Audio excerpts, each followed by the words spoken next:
आज हम लोग बजट 2026 और 27 इसके कुछ इंपॉर्टेंट पॉइंट्स पर बात करेंगे।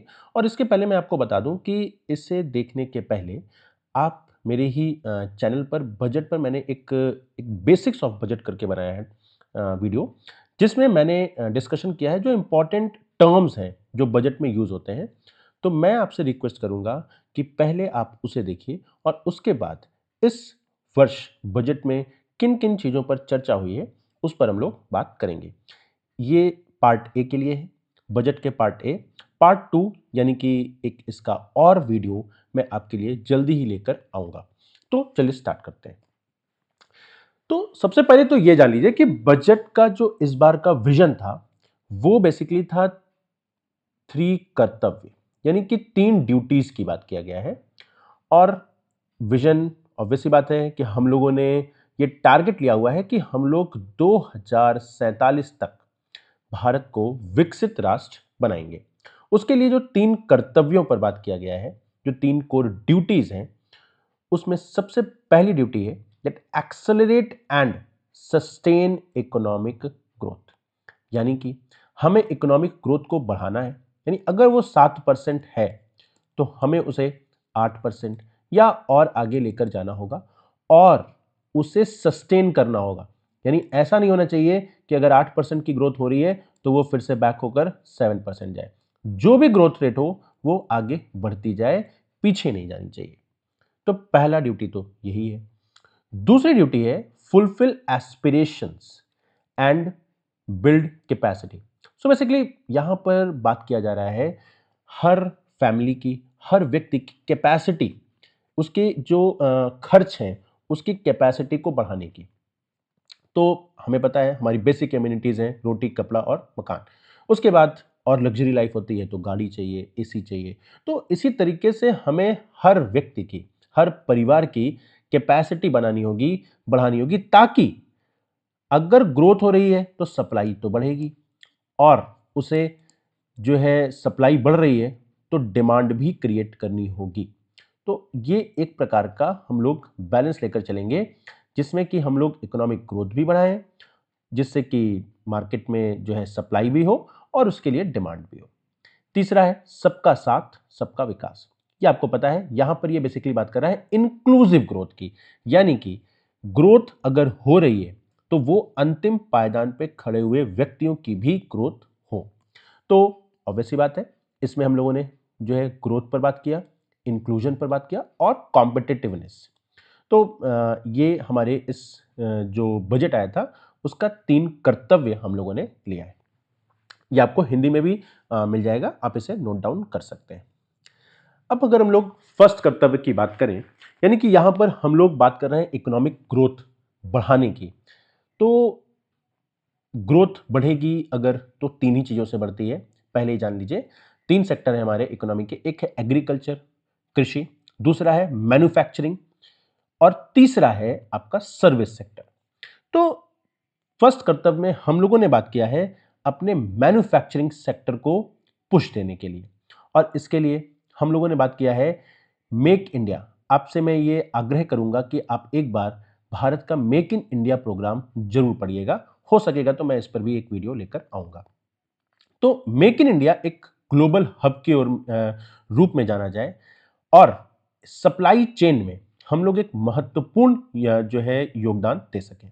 इसके अंतर्गत हम लोगों ने जिन सेक्टर्स पर बात की है ये वो सेक्टर्स हैं, जिसमें पहला सेक्टर है बायो फार्मा शक्ति, जिसके लिए हम लोगों ने 10,000 करोड़ रुपए खर्च करने की बात की है। बायो फार्मा का मतलब होता है बेसिकली यहां पर हम लोग मेडिसिन या मेडिकल इक्विपमेंट्स जैसे कि एक्सरे मशीन हुई या इस तरह की कई मशीन्स होती हैं और भी कई इंस्ट्रूमेंट्स होते हैं जिस पर हम लोग जो है एक प्रकार से सरकार 10,000 करोड़ का इंसेंटिव देगी, जिससे कि हमारी इसकी इंडस्ट्री जो भी मेडिकल से रिलेटेड इंडस्ट्रीज हैं वो जो है थोड़ा और मजबूत हों और हम अच्छे से भारत में इन सामानों का उपयोग कर सकें इनसे संबंधित, और ये हम एक्सपोर्ट भी कर सकें।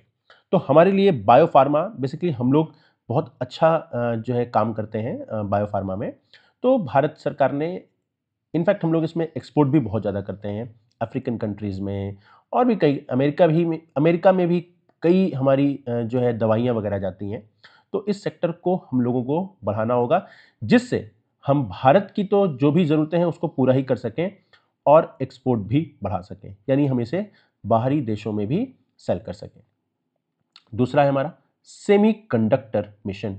तो आपको पता है सेमीकंडक्टर आज के टाइम पर जो सबसे इम्पॉर्टेंट जो है इंस्ट्रूमेंट बन गया है, या आप ये कह सकते हैं कि जैसे कि मान लीजिए एआई यूज़ कर रहे हैं आप, तो एआई यूज़ करेंगे स्मार्टफोन्स में, आप जो है कंप्यूटर पर यूज़ करेंगे। तो इस तरह की जितनी भी मशीनें हैं उन सब में कहीं न कहीं जो है सेमीकंडक्टर्स का ही यूज़ हो रहा है। और सेमीकंडक्टर भारत में अभी भी हम लोग बाकी देशों से, जैसे कि अमेरिका हुआ, चाइना हुआ, ताइवान हुआ, सिंगापुर हुआ, इन सब में हम लोग अभी बहुत पीछे हैं। हालाँकि मौजूदा समय में हम लोग इस पर काफ़ी तेज़ी से काम कर रहे हैं और आगे चलकर हम लोग भी सेमीकंडक्टर्स बनाएँगे। अब बात क्या है, सेमीकंडक्टर जो है ये एक तरह से हम लोगों को डिपेंड करती है बाकी देशों पर, यानी कि अमेरिका और चाइना पर। हम लोग इसकी खरीदारी करते हैं मेनली चाइना से या ताइवान से करते हैं।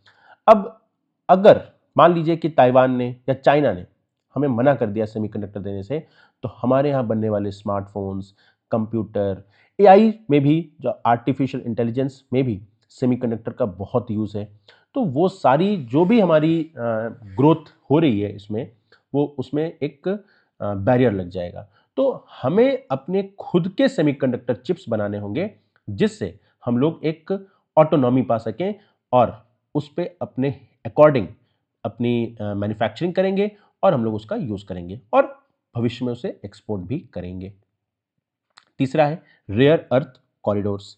तो आज के टाइम पर सेमीकंडक्टर और रेयर अर्थ, आप कभी भी न्यूज़ भी देखेंगे, न्यूज़पेपर वगैरह भी पढ़ेंगे, तो आपको सेमीकंडक्टर और रेयर अर्थ के बारे में काफ़ी न्यूज़ आएगी।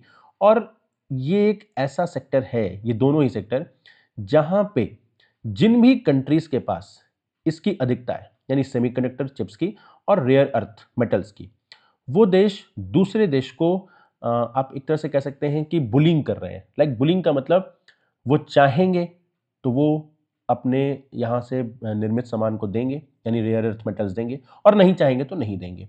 ऐसे में अमेरिका और चाइना, ये दोनों ही देश अपनी शर्तों को मनवाने के लिए रेयर अर्थ मेटल्स और सेमीकंडक्टर चिप्स वगैरह जो है सेल करते हैं और या तो नहीं करते हैं। तो इससे एक तरह से हमारे देश की ऑटोनॉमी पर असर आता है।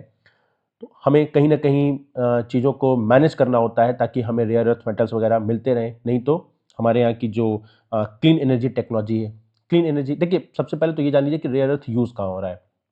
तो जैसे कि क्लीन एनर्जी टेक्नोलॉजी है, लाइक सोलर पैनल्स हैं, उसके लिए रेयर अर्थ मेटल्स की ज़रूरत होगी। कई जितनी भी मॉडर्न टेक्नोलॉजीज़ हैं, वो सारी की सारी जो मेटल्स चाहिए, वो हमें कहाँ से मिलेंगे? रेयर ये जो है मेटल्स आपको एक ये कह लीजिए कि हर जगह नहीं मिलते हैं, इसीलिए इसका नाम है रेयर अर्थ। तो हमें इसकी खोज करनी होगी अपने ही देश में। तो इसके कई यूज़ हैं और इसके अंदर मैग्नेटिक पावर होती है। तो ये आप समझ सकते हैं कि ये हमारे लिए बहुत इम्पोर्टेंट एक मेटल है। इसके लिए भारत सरकार ने कुछ कॉरिडोर्स बनाए हैं, जहाँ पर इसकी संभावनाएँ हैं कि हमें ये कॉरिडोर्स यानी कि ये हमें मेटल्स मिलेंगे। तो आपका ये होमवर्क है, होमवर्क इन द सेंस आपको ये काम खुद से देख लेना चाहिए कि भारत ने कहाँ-कहाँ पर रेयर अर्थ कॉरिडोर्स बनाए हुए हैं। तो जहाँ-जहाँ पर कॉरिडोर्स होंगे, वहाँ पर हमें रेयर अर्थ मेटल्स मिलने की संभावनाएँ होंगी और भविष्य में हम लोग वहाँ से माइनिंग करके वो रेयर अर्थ मेटल्स निकालेंगे, जिससे हम लोग अपनी टेक्नोलॉजी में यूज़ करेंगे। तो इन दोनों का ही टेक्नोलॉजिकल इम्पोर्टेंस बहुत ज़्यादा है और टेक्नोलॉजी अच्छी होगी तो हम लोग अच्छे से मैन्युफैक्चरिंग कर पाएँगे। इसीलिए इस बार के बजट में इन दोनों पर एक स्पेशल एक फ़ोकस दिया गया है। तीसरा है हमारा केमिकल, केमिकल इंडस्ट्री। आपको पता है केमिकल इंडस्ट्रीज़ भारत की बहुत अच्छी है। हम लोग बहुत से सामान को एक्सपोर्ट करते हैं। अब कुछ चीज़ें हम लोग बाहर से भी मंगाते हैं। जैसे भारत में जो सबसे ज़्यादा ज़रूरत है वो है यूरिया की, और यूरिया हम लोग, नो डाउट हम लोग इसे मैन्युफैक्चर तो करते हैं, लेकिन हमारी जो ज़रूरत है, हमारी जो एग्रीकल्चरल जो ज़रूरतें हैं, उसके अकॉर्डिंग आज भी हम लोग यूरिया बाहर से हमें मंगाना पड़ता है उन ज़रूरतों को पूरा करने के लिए। तो बेसिकली यहाँ पर मैं बात कर रहा हूँ केमिकल फर्टिलाइजर्स की, रासायनिक उर्वरक की। तो हमें बाहर से मंगाना होता है। तो अगर हम इसी की जो भी हमारे देश में जो उत्पादन हो रहा है, अगर हम उसे बढ़ा सकें, तो कहीं न कहीं हम लोग अपने इंपोर्ट को कम करेंगे और भविष्य में हम एक्सपोर्ट भी कर सकते हैं। तीसरा है कंटेनर मैन्युफैक्चरिंग। देखिए, ये एक बहुत इंपॉर्टेंट है, इस पर कोई भी बात जल्दी नहीं करता है, लेकिन ये कंटेनर का मतलब है कि जब भी हम कोई सामान बाहरी देश से अपने देश में मंगाते हैं, तो वो एक कंटेनर में होकर आता है।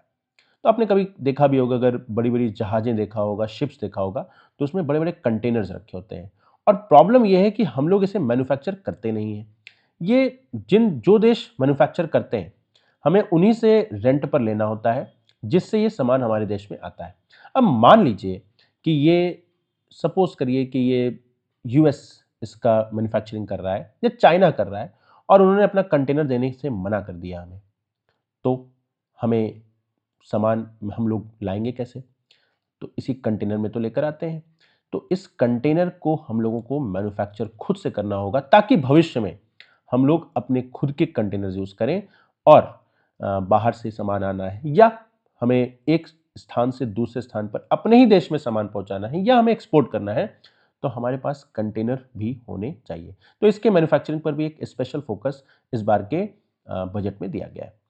और रिवाइव 200 इंडस्ट्रियल क्लस्टर्स, यानी कि वो क्लस्टर्स जहाँ पर इंडस्ट्रीज़ वगैरह जो है वो एक तरह से आप कह सकते हैं कि काफ़ी उस पर जो है वो हो गया है। आप कह सकते हैं ना, जैसे इंडस्ट्रियल क्लस्टर्स जो कहीं न कहीं पहले अच्छी इंडस्ट्रीज़ चल रही थी, लेकिन आज वहाँ पर कुछ न कुछ प्रॉब्लम्स हैं। तो उसके लिए जो है हम लोग इंडस्ट्रियल क्लस्टर्स को फिर से रिवाइव करने की बात कर रहे हैं। तो अब हम लोग आइए देखते हैं आगे। तो मैन्युफैक्चरिंग के ही अंतर्गत हमारे यहाँ की एमएसएमईज़ आती हैं। एमएसएमईज़ यानी कि माइक्रो, स्मॉल, मीडियम एंटरप्राइजेज़ और टेक्सटाइल सेक्टर भी आता है। तो ये भारत में एमएसएमईज़ यानी कि जो micro, small and medium enterprises हैं, ये हमारे यहाँ की ग्रोथ इंजन्स हैं और हमारे यहाँ कई कंपनीज़ हैं, जो इसी के अंतर्गत, कई फैक्ट्रीज़ हैं, जो इसी एंटरप्राइज़ के अंतर्गत आती है। तो हम लोगों को इस पर भी स्पेशल फ़ोकस करना चाहिए, जो इस बार के बजट में भी हमें देखने को मिलता है। तो पहले तो ये जान लीजिए कि जो माइक्रो जो इंडस्ट्रीज़ होती हैं, स्मॉल इंडस्ट्रीज़ होती हैं और जो मीडियम एंटरप्राइजेज़ होते हैं, हम लोग इसका कैटेगराइज़ेशन कैसे करते हैं? तो अगर आप माइक्रो की बात करेंगे, तो माइक्रो इंडस्ट्रीज़ वो इंडस्ट्रीज़ हैं, जिनका जो इन्वेस्टमेंट है, वो 2.5 करोड़ का है और जो स्मॉल इंडस्ट्रीज़ हैं, उनका जो इन्वेस्टमेंट है, वो है 25 करोड़ का। और जो मीडियम एंटरप्राइजेज होती हैं, तो जो भी बिजनेस या कंपनीज या फैक्ट्रीज आपकी 125 करोड़ रुपीस की इन्वेस्टमेंट करती हैं, उसे हम लोग कहते हैं ये मीडियम एंटरप्राइजेज है। तो देखिए, राइटिंग अच्छी नहीं हो रही है क्योंकि ये पेन टैब पर मैं लिख रहा हूँ आपके लिए, तो इसे मैनेज करने की कोशिश करिएगा। बस आप ये समझिए, ये माइक्रो है, ये स्मॉल है और ये मीडियम है। तो ये तो बात हुई हमारे यहाँ की जो इंडस्ट्रीज़ हैं। अब ऐसी इंडस्ट्रीज़ भारत में बहुत सारी हैं, जो कि जिनका इन्वेस्टमेंट 25 करोड़ है या 2.5 करोड़ है या 125 करोड़ है। तो यही बात हो रही है यहाँ पर कि हमें अब इन्हें भी रिवाइव करने की ज़रूरत है और यहाँ पर हमें इन लोगों को प्रोत्साहित करना होगा कि जो भी ऐसी कंपनीज़ हैं, वो अब अपनी कंपनीज़ में इन्वेस्टमेंट बढ़ाएँ और शेयर, यानी कि अगर 100% शेयर किसी कंपनी का है, तो वो अगर मान लीजिए कि वो उस कंपनी का अगर कोई कंपनी 125 करोड़ का इन्वेस्टमेंट करती है और वो मान लीजिए कोई कंपनी है जो कोई साबुन बनाती है, सपोज़ करिए। तो ऐसे में अगर वो इन्वेस्टमेंट किसी बाहरी व्यक्ति से इन्वेस्टमेंट कराएगी, यानी किसी बाहरी कंपनी से यहाँ पर इन्वेस्टमेंट होगा, तो नो डाउट उसे अपना शेयर तो सेल करना ही होगा। लेकिन शेयर तो सेल सेल कर देंगे, बट उनकी जो भी इंडस्ट्री होगी, जो भी मैन्युफैक्चरिंग, जो भी उनकी जहाँ पर फैक्ट्रीज़ वगैरह होंगी, वहाँ पर इन्वेस्टमेंट और आएगा। इन्वेस्टमेंट और आएगा, तो वो और अच्छे से काम करेंगे, अपनी मार्केट को बढ़ा सकते हैं और एफिशिएंसी आएगी। तो यहाँ पर बेसिकली बात किया हुआ है इक्विटी की। फिर बात किया हुआ है लिक्विडिटी की। तो लिक्विडिटी का मतलब होता है बेसिकली लोन प्रोवाइड करना। तो भारत सरकार इन्हें प्रकार का स्पेशल इंसेंटिव टाइप का देकर इनको लोन भी प्रोवाइड करेगी, जिससे ये अपने कंपनीज के जो भी कॉस्ट है उसको बढ़ा सकें, यानी कि इन्वेस्टमेंट को बढ़ा सकें। तीसरा, प्रोफेशनल सपोर्ट। अब देखिए, अगर आपको याद हो तो एक एक आता है, एक शो आता है शार्क टैंक। तो अगर आप उस शो को भी देखिए तो वहाँ पर भी तो यही हो रहा है, यानी कि जो छोटी-छोटी कंपनीज़ आती हैं, जो फैक्ट्रीज़, मैन्युफैक्चरिंग जो भी इंडस्ट्रीज़ हैं, उन्हें इक्विटी यानी शेयर सेल करना होता है और उन्हें साथ में प्रोफेशनल सपोर्ट मिलता है उन कंपनीज़ का जो ऑटोमैटिकली सक्सेसफुल हो चुकी हैं। तो इक्विटी और प्रोफेशनल सपोर्ट, ये आप कह सकते हैं कि ये शार्क टैंक जैसे शोज़ में हमें देखने को मिलता है और लिक्विडिटी हमें गवर्नमेंट प्रोवाइड करेगी। तो ऐसे में जो छोटी कंपनीज़ भी हैं, वो हमारे देश में अच्छा काम, प्रॉफिटेबल हो सकती हैं। अगर उन्हें कोई दिक्कत है, नहीं है, तो वो अपने काम को और आगे बढ़ाएँगी। तो ये चीज़ें हमें एमएसएमईज़ के सेक्टर में भारत सरकार इन 3 चीज़ पर काम करने की बात कर रही है। तीसरा, हम लोग कह रहे हैं एमएसएमई लिमिट को हमें बढ़ा देना चाहिए, यानी इसको रिवाइज़ करना चाहिए। एग्ज़ैक्टली जैसे कि मैंने कहा ना, 2.5 करोड़ है माइक्रो, 225 करोड़ है स्मॉल और मीडियम के लिए 125 करोड़। अगर हम इसकी लिमिट को बढ़ाएँगे तो ज़्यादा सही होगा, क्योंकि ये काफ़ी पहले ये लिमिट बनाई गई थी और आज के समय में इस पैसे की वैल्यू कम हो चुकी है। तो इस कारण भी इसमें काफ़ी जो है मतलब आप ये कह सकते हैं कि डिसबैलेंस हो गया है पूरा लिमिट, तो इसे भी हमें चेंज करना होगा। तो ये बात हो गई। और हमें अपनी कंपनीज़ को, जो भी छोटी कंपनीज़ हैं, उन्हें ग्लोबली हमें जो है इन्हें स्केल करना होगा। तो जैसा कि आपने देखा होगा कि हमारे देश के प्रधानमंत्री ने भी जब अभी पार्लियामेंट में वो भाषण दे रहे थे, तो उन्होंने यही बात कही थी कि भारत यूरोप के साथ जो ट्रेड डील किया है, वहाँ पर इतनी बड़ी जनसंख्या है, या यूएस के साथ हम लोग ट्रेड डील कर रहे हैं, तो वहाँ पर भी हम लोगों ने वहाँ के 30 करोड़ मार्केट को हम लोगों ने ओपन किया है। अब हमारे यहाँ के जो भी यंग लोग हैं, वो अपनी कंपनीज़ को आगे बढ़ाएँ और अपनी कंपनीज़ को ग्लोबली जो है एक्सपोर्ट करें चीज़ों को, अपने सामानों को, ताकि जो है अपनी इनकम भी करेंगे और ऑब्वियस सी बात है, एक्सपोर्ट होगा तो देश की भी इनकम होगी। तो ये तो बात रही हमारी एमएसएमईज़ की। अब बात आती है टेक्सटाइल। तो भारत में टेक्सटाइल इंडस्ट्रीज़ को काफ़ी अच्छे से जानते हैं हम लोग, और टेक्सटाइल इंडस्ट्री भारत की अच्छा खासा एक्सपोर्ट भी करती है। हालाँकि हम लोग अभी बांग्लादेश के जैसा तो एक्सपोर्ट नहीं कर पाते हैं, लेकिन हम लोग इस पर भी अब स्पेशल फ़ोकस दे रहे हैं टेक्सटाइल। और ये आपको पता होगा, जब यूएस ने टैरिफ लगाया था 50% का, तो उस समय सबसे ज़्यादा नुकसान भारत के टेक्सटाइल इंडस्ट्री को ही होने वाला था, क्योंकि भारत अपने कई टेक्सटाइल यानी कि जो कपड़े वगैरह हैं, वो हम लोग सेल करते हैं या एक्सपोर्ट करते हैं यूएस में। तो यूएस में टैरिफ लगने से सबसे बड़ा जो जर्क आया था, वो टेक्सटाइल इंडस्ट्री को ही आया था।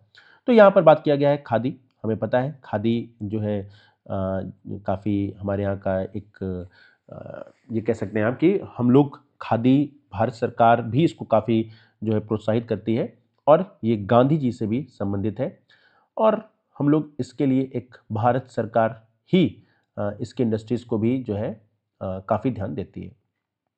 तो हम लोग इसको भी बूस्ट करने की बात किए हैं। हैंडलूम यानी कि जो हैंड वर्क्स होते हैं, उस पर भी बात किया गया है, और हम लोगों ने एक नेशनल फाइबर स्कीम लाने की बात की है, जिसके तहत हम लोग सिल्क,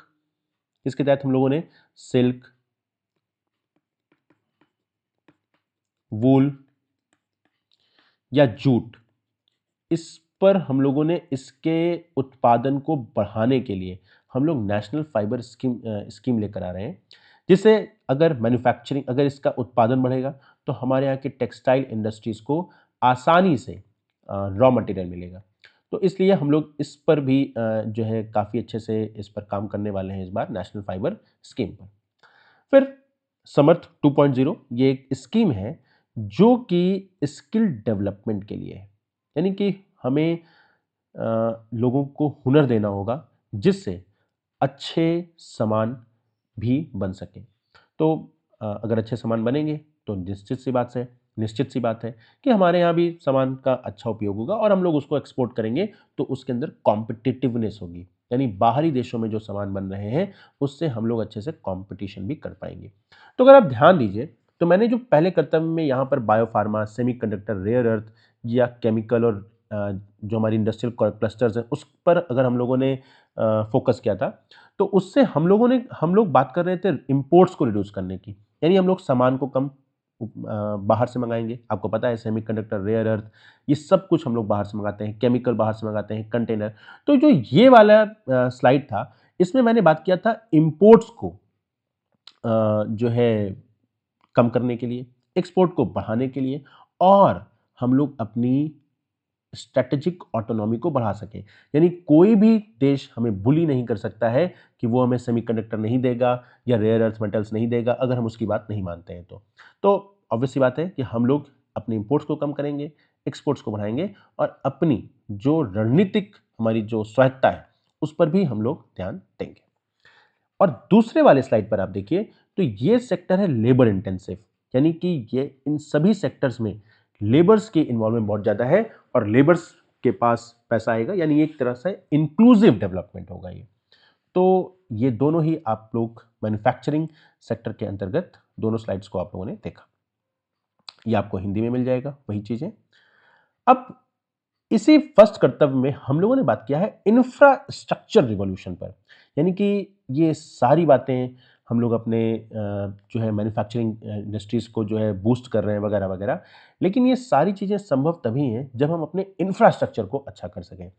तो इसके लिए भारत सरकार ने इस बार पब्लिक कैपिटल एक्सपेंडिचर, कैपेक्स का मतलब होता है कैपिटल एक्सपेंडिचर, उसको हम लोगों ने 12.2 लाख रुपये यानी कि 12.2 लाख करोड़ रुपए में इस पर खर्च करेंगे। और इसके अंतर्गत जो हमारे की इनिशिएटिव्स हैं वो है dedicated freight corridor. Dedicated freight corridor basically होता है वो कॉरिडोर जिसमें हमारे एक अलग से जो है रेलवे ट्रैक बनाए जाते हैं, जिस पर जो भी हमारी जो आपकी गुड्स ट्रेन होती है, यानी जो मालगाड़ी होती है, उससे सामान बिना देरी के पहुंच सके। अभी हमारे यहाँ क्या है, अभी हमारे यहाँ जो भी ट्रेन है वो एक ही, चाहे वो मालगाड़ी हो यानी कि गुड्स ट्रेन हो या हमारे पैसेंजर ट्रेन हो, वो एक ही ट्रैक पर चलती हैं। बट हम लोग इस पर बात कर रहे हैं कि आगे से हम लोग जो है रेलवे गुड्स ट्रेन के लिए एक अलग से रेलवे ट्रैक बनाए, जिससे सामान बिना लेट हुए एक स्थान से दूसरे स्थान पर पहुंच सके। हालांकि हम लोग एक फ्रेट कॉरिडोर बना चुके हैं, या आपका जो डेडिकेटेड ईस्टर्न फ्रेट कॉरिडोर है जो कि आपका नॉर्थ इंडिया में जो है आपको वेस्ट टू ईस्ट देखने को मिलता है वाया प्रयागराज। तो ये डेडिकेटेड ईस्ट फ्रेट कॉरिडोर बन चुका है। हम लोग आगे भी अब इसे जो है वेस्ट की तरफ और वेस्ट की तरफ ले जाने की सोच रहे हैं और साउथ की तरफ भी ले जाने को सोच रहे हैं। तो हम लोग एक अलग से रेलवे ट्रैक बनाएंगे जिससे पैसेंजर ट्रेन से अलग होकर गुड्स ट्रेन एक स्थान से दूसरे स्थान पर सामान को बहुत ही समय पर पहुंचा पाए। फिर हम लोगों ने बात किया है 20 नेशनल वाटरवेज। बेसिकली हम लोग अगर नदियों के माध्यम से सामान को एक स्थान से दूसरे स्थान पर पहुंचाएं तो वो हमारे लिए उसका प्राइस वो बहुत कम हो जाएगा, यानी कि जो ट्रांसपोर्टेशन कॉस्ट होती है वो बहुत कम हो जाएगी। तो हम लोग बेसिकली इस पर भी काम कर रहे हैं और कई नेशनल वाटरवेज हमारे यहाँ बने भी हुए हैं और हम लोग आगे भी बना रहे हैं। फिर हम लोगों ने इस बार बात किया है हाई स्पीड रेल कॉरिडोर्स की। आपको पता है यहाँ पर हम लोगों ने 6 हाई स्पीड रेल कॉरिडोर्स की बात किया है। तो आपका काम है कि आप इसे नेट पर ये जरूर देख लीजिएगा कि किन किन जगहों से हम लोगों ने हाई स्पीड रेल कॉरिडोर्स चलाने की बात की है। तो एक तो हम लोगों ने जो है साउथ में 3 है और बाकी जो है वो हमारी नॉर्थ में है। तो इस पर भी आप लोग जरूर ध्यान दीजिएगा। फिर बाकी हम लोगों ने बात किया है कार्बन कैप्चर पर। अब ये देखिए, मैं आपको यहाँ पर जितनी भी टर्मिनोलॉजीज यूज हुई हैं इस बार के बजट में, मैं सिर्फ और सिर्फ आपको वही बता रहा हूँ। बाकी आपको इस पर एज एन यूपीएससी एस्पिरेंट आपको इस पर और अधिक चीज़ों को देख लेना चाहिए वन बाय वन। जैसे कि मैं अगर बात कर रहा हूँ कार्बन कैप्चर की, तो कार्बन कैप्चर का मतलब होता है कार्बन डाइऑक्साइड को एब्जॉर्व करना। अब कार्बन डाइऑक्साइड को एब्जॉर्व करता कौन है? हमारे प्लांट्स करते हैं। तो हमें प्लांटेशन करने चाहिए, पेड़ पेड़ पौधे हमें अधिक लगाने चाहिए जिससे कार्बन का कैप्चर हो सके। दूसरा, अब तो टेक्नोलॉजी भी आ गई है।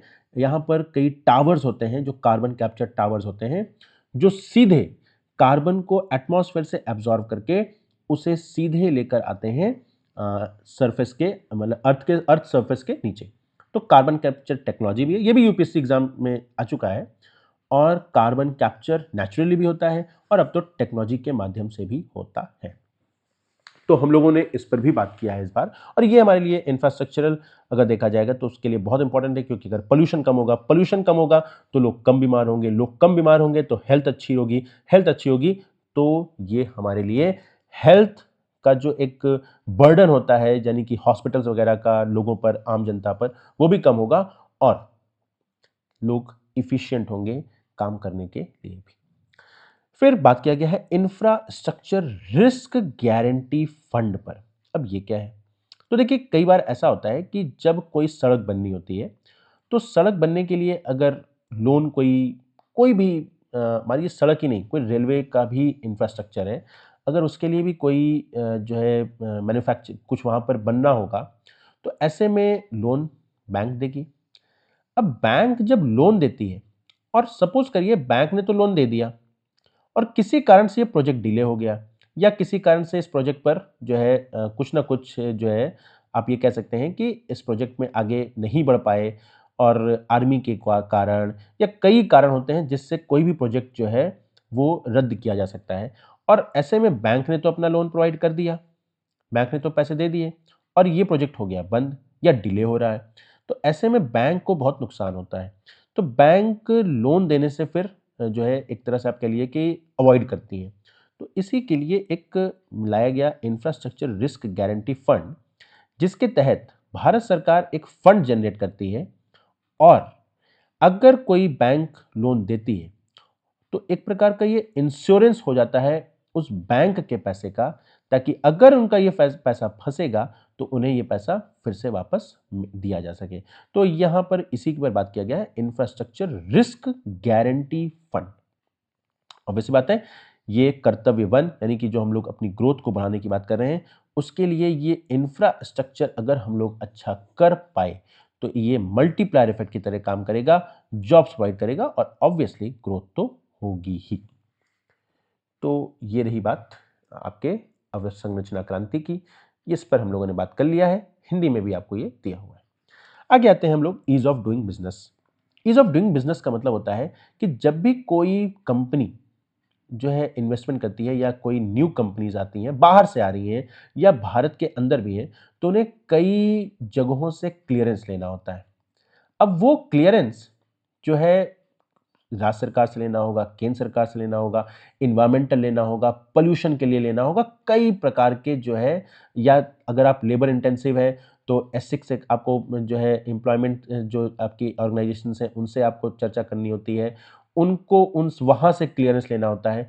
तो यहाँ पर कई प्रकार के जो है एक तरह से जटिल, एक तरह से आप कह सकते हैं कि कॉम्प्लेक्स एक रेड टेप है, जिसको पूरा कर पाना किसी भी कंपनी के लिए बहुत मुश्किल हो जाता है। तो भारत सरकार इसी पर काम करती है, और अब तो हम लोग खैर सिंगल विंडो क्लियरेंस देते हैं किसी भी कंपनी को, यानी एक विंडो से ही आपकी जितनी भी प्रॉब्लम्स हैं उसको हम लोग पूरी करने की बात करते हैं, तो इसे कहते हैं सिंगल विंडो क्लियरेंस सिस्टम। खैर, इसके अंतर्गत हम लोगों ने बात किया है फेमा रिव्यू।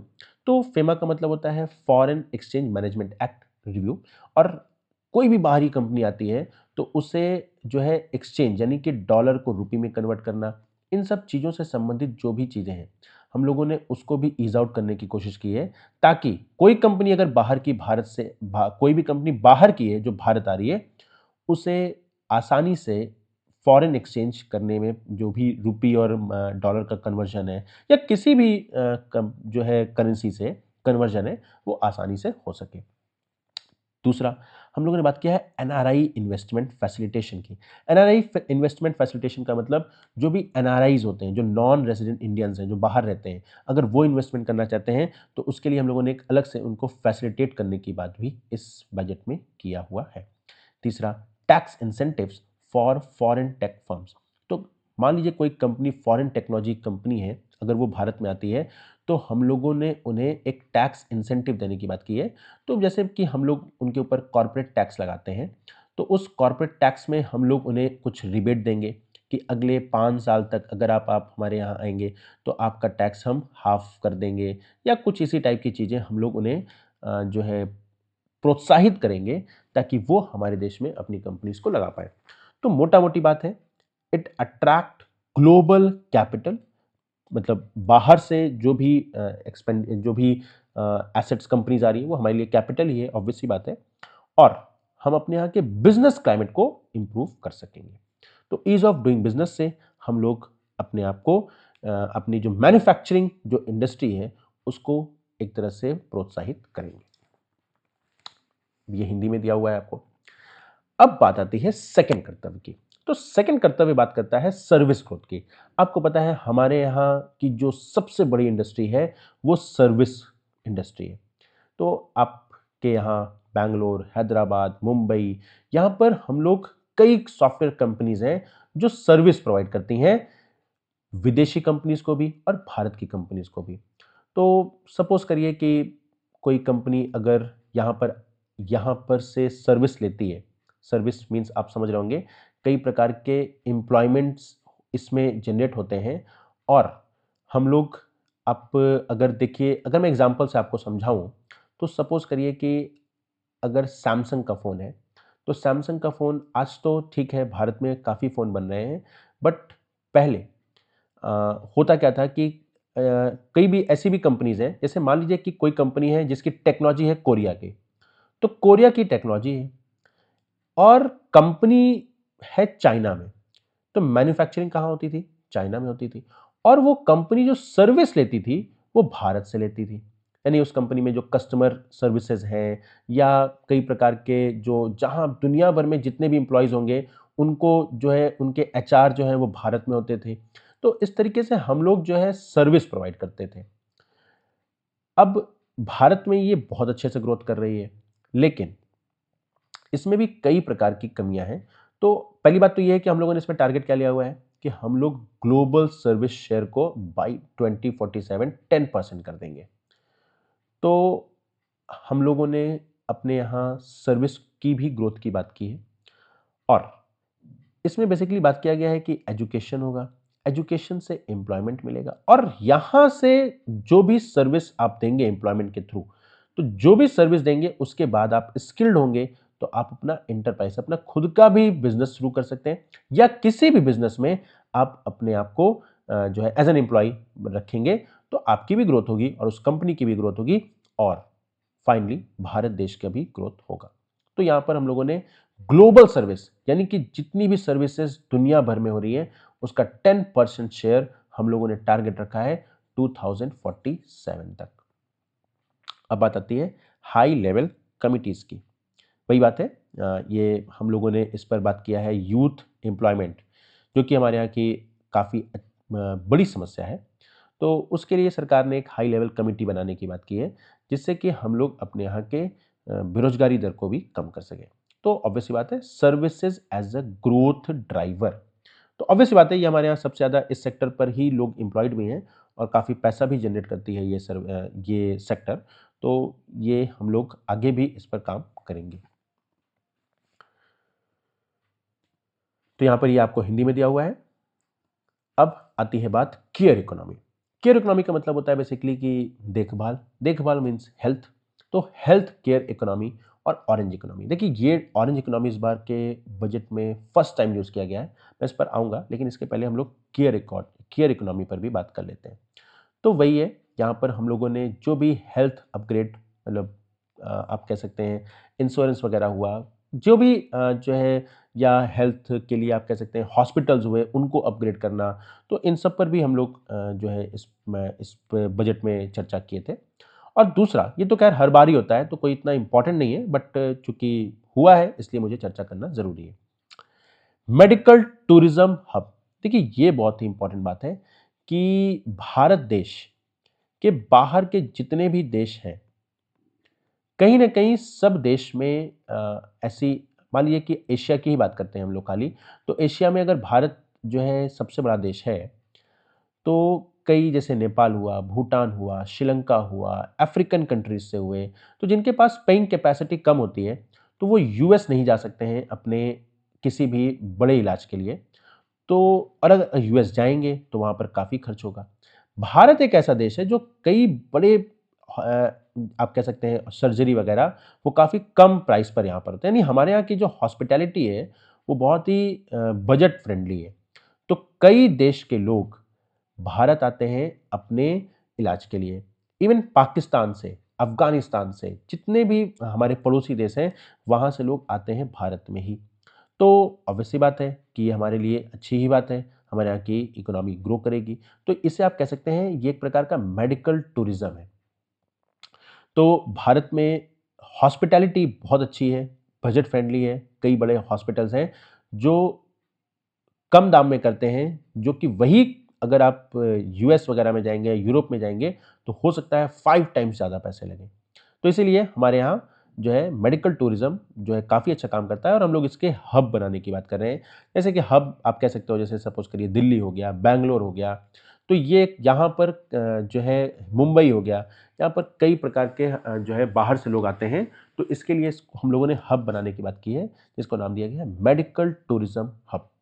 फिर आयुर्वेदा एक्सपेंशन, हमारे यहाँ की जो एक पारंपरिक जो दवा की प्रणाली है आयुर्वेदा, उस पर भी जो है इस पर फोकस किया गया है।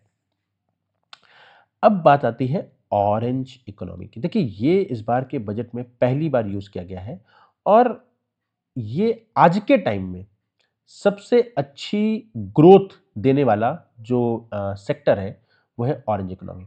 हमें पता है हमारे देश में कई कंटेंट क्रिएटर्स हो गए हैं जो आपको काफ़ी ज़्यादा जो है आगे देखते मिलते होंगे, काफ़ी रिच हैं, काफ़ी पैसे को भारत में लेकर आए वो। तो कंटेंट क्रिएटर्स, इसके लिए भारत सरकार ने एक लैब बनाने की बात की है, जिससे लोगों को स्किल किया जाए। अब यहाँ पर कंटेंट क्रिएटर का मतलब एक होता है कंटेंट क्रिएट करना और एक होता है उस क्रिएशन को विजुलाइज़ कराना, यानी दिखाना। तो उसके लिए ज़रूरी होता है एनिमेशन। तो आपको पता होगा, बचपन में हम लोगों ने एनिमेशन की कई बुक्स पढ़ी हैं, जैसे कि चाचा चौधरी और भी कई बुक्स हैं। तो अब वही चीज़ें डिजिटलाइज़ हो गई हैं। यानी कि अब हम लोग नए-नए कैरेक्टर्स क्रिएट करते हैं एनिमेशन के माध्यम से और आज के टाइम पर इसमें भी, इस सेक्टर में भी बहुत अच्छी ग्रोथ है। तो एनिमेशन, गेमिंग, आपको पता होगा कई गेमिंग जो है ऐप्स भी हैं हमारे यहाँ। तो उन ऐप्स पर भी जो है काफ़ी लोग जो है सपोज़ करिए लूडो है या और भी कई गेम हैं, आपको पता होंगे। तो गेमिंग के लिए भी ये भी एक बहुत अच्छा सेक्टर है राइज़ करने का। कई ऐप्स हैं हमारे यहाँ जो सिर्फ़ और सिर्फ़ गेमिंग से रिलेटेड है। फिर वीएफएक्स, यानी कि विजुअल इफ़ेक्ट्स क्रिएट करना। विजुअल इफ़ेक्ट्स यानी कि यहाँ पर कई बार ऐसा होता है कि हम लोग कई बार विजुअल इफ़ेक्ट्स क्रिएट करना चाहते हैं। लाइक कोई गाड़ी है, अगर हमें उस गाड़ी में कुछ बर्निंग दिखानी है, तो एक type of visual effect create करना है इसके लिए। तो इस प्रकार के एडिटिंग होते हैं, जिसके लिए आज के समय में बहुत स्कोप है। तो यहाँ पर वही बात है, ये न्यू एज जॉब्स हैं, जेन ज़ी वाली जॉब है ये और इसके लिए हमें स्किल्ड इकोसिस्टम बनाना होगा। तो यहाँ पर बात हो रही है ऑरेंज इकोनॉमी की, यानी यहाँ पर क्रिएटिव होना होगा आपको। ये आपको हिंदी में मिल जाएगा। अब बात आती है education, tourism and sports. Obvious सी बात है कि हम लोगों ने इस पर भी चर्चा की थी इस बजट में, जहाँ पर हम लोगों ने यूनिवर्सिटी टाउनशिप्स बनाने की बात की है।